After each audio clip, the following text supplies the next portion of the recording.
Lighter વેઇનમાં વાતની શરૂઆત કરું તો વાર્તાકાર કરતા એની વાર્તા વિશે વાત થાય એ વધારે સારું છે, કારણ કે વાર્તાકાર કેફિયતની પણ વાર્તા બનાવતા હોય છે, પોતે હોય એની કરતા ઘણું વધારીને કહેતા હોય. મધુરાએ એક જગ્યાએ કીધું હતું કે પક્ષી વિશે કે પક્ષીની વાર્તામાં ફેક્ટ વધારે અને આત્મકથામાં ફિક્શન વધારે. અહીં મારી કેફિયત રજૂ કરવાની છે એટલે હું કેફિયત શબ્દની વ્યુત્પત્તિ એટિમોલોજી શોધવાની કોશિશ કરતો હતો. તો મને એવો કેફ એવો અરબી શબ્દ જડ્યો જેનો અર્થ થાય છે હાવ, કેવી રીતે. કેફ એવો ફારસી શબ્દ પણ છે કે જેનો અર્થ થાય છે નશો. ઘણીવાર વાર્તાકાર પોતાની વાત કહેતા કહેતા નશામાં પણ આવી જતા હોય છે. 2021માં પરબ સામયિકે કેટલાક વાર્તાકારોની કેફિયતની એક સિરીઝ પ્રગટ કરી હતી. ભરતભાઈ ત્યારે સંભાળતા હતા ત્યારે એ સમયે મેં કેફિયત લખી હતી અને અત્યારે એની પર નજર ફેરવું તો લાગે છે કે 5 વર્ષમાં ઘણું બધું બદલાઈ ગયું છે. કોરોના જેવી મહામારી અને તાજેતરના યુદ્ધની વિભીષિકામાંથી આપણે સૌ પસાર થઈ રહ્યા છીએ ત્યારે સ્વાભાવિકપણે થાય કે આપણી કોઈની પણ વાર્તાનું શું મૂલ્ય છે.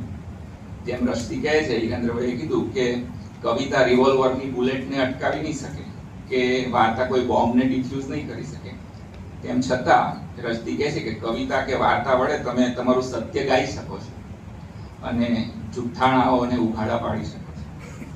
આમ દરેક વાર્તા અને દરેક કવિતા એ કલાકારે ગાયેલું નાનું તો નાનું પણ એનું સત્ય છે.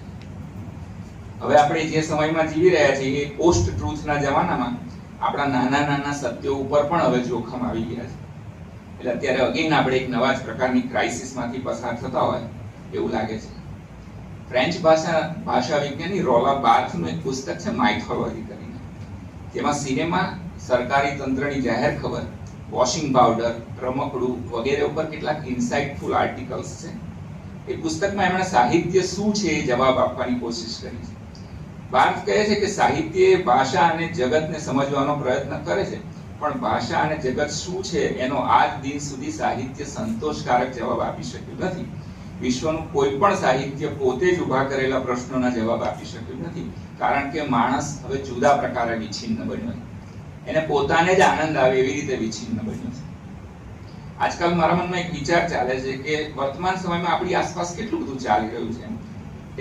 ટેકનોલોજીએ રોળી નાખેલી આપણી અંગતતા, એકબીજા સાથે સંવાદ ન સાધી શકવાની લાચારી, અનુસત્યના ગૂંચવાડા, તંત્રની નિર્ભરતા વગેરે વગેરે વગેરે, આ બધાને શું